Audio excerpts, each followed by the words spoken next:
The Fallacy Detective by Nathaniel Bluedorn and Hans Bluedorn, Lesson 29. What is propaganda?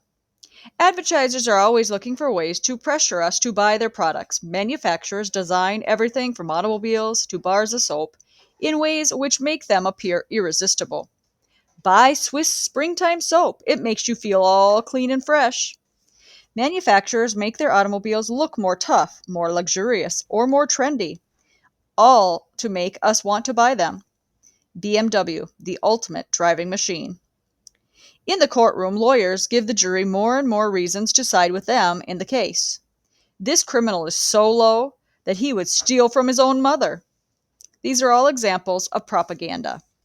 Propaganda is any strategy for spreading our benefits or ideas.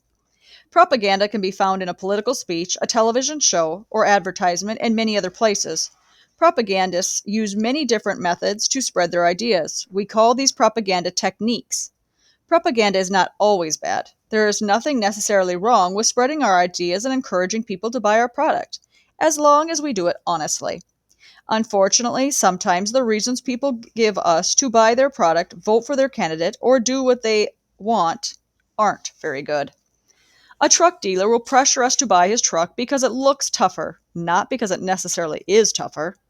The lawyer in the courtroom will pressure the jury to feel that his side is the right one, not to know that his side is the right one. Peanuts. You think you're always right, don't you? Well, you're not. Do you hear me? You're not. This is one time when I'm right and you're wrong. I don't care if you can argue better than I can. You just sound right. Manipulative propaganda is used when someone plays with your emotions in a way designed to make us agree with them without thinking through the matter carefully. In this chapter, when we discuss propaganda, we mean manipulative propaganda. When two different propagandists manipulate our emotions in different ways, we often can't decide which emotion to follow. Defense attorney. Ladies and gentlemen of the jury, I urge you to acquit John Jones of this crime of murder. He is married and has 3 children. If he is executed or goes to prison for life, his family will end up in the poorhouse. Prosecuting attorney. Ladies and gentlemen of the jury, I urge you to convict John Jones of this crime of murder. We need to put him where he can never commit any more crimes. If you don't convict him, you may be his next victim. Notice how both these arguments sound very convincing when you first look at them. The only problem is, you can't take both sides. One side at least must be wrong. 2 propaganda techniques are used in this example. The defense attorney wants the jury to side with him out of pity, and the prosecuting attorney wants the jury to side with him out of fear.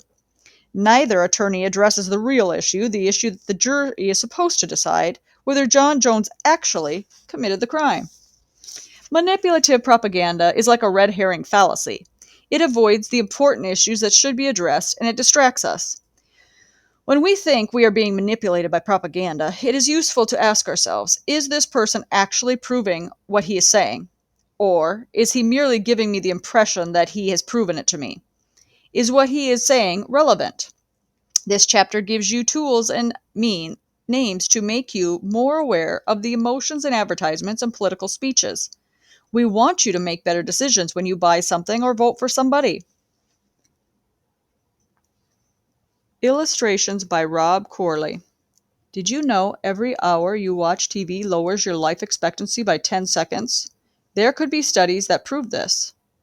Don't waste your life. Visit Von Duff's department store. Studies show shopping just might help you live longer. It's hard watching TV when your life's on the line. Exercises A. Answer the following questions. Number 1, what kinds of people use propaganda? 2. Do only bad people use propaganda? 3. What are some places where we hear propaganda? 4. Is it always wrong to use propaganda? 5. Are the viewpoints of propagandists always wrong? 6. Is propaganda always manipulative? 7. Does propaganda always play on our emotions? 8. Is propaganda always irrelevant? 9. Does propaganda always lie? 10. What is the capital of Australia? B. Which of the following advertisements are using manipulative and emotional propaganda techniques? 11. There is a God. The majority of Americans believe there is some kind of divine being. Manipulative, not manipulative. 12. Real hard working, moral people believe God exists. Manipulative, not manipulative. 13. Only underdeveloped people believe in a God. Religion is only an evolutionary hangover. Manipulative, not manipulative. 14.